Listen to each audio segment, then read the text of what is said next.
How to take care of houseplants through winter. Move the plants close to bright windows for greater light exposure.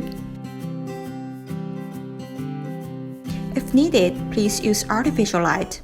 Fluorescent lamps can provide adequate light exposure to the plants. Try to avoid placing plants near to cold drafts or heat sources. Keep the plants several inches away from the exterior windows. Poke the soil for up to 2 inches. If it is dry, do water the plants. If you are not sure about the required plant moisture, please research more about the plant. To learn more tips about plant care, use PictureThis app.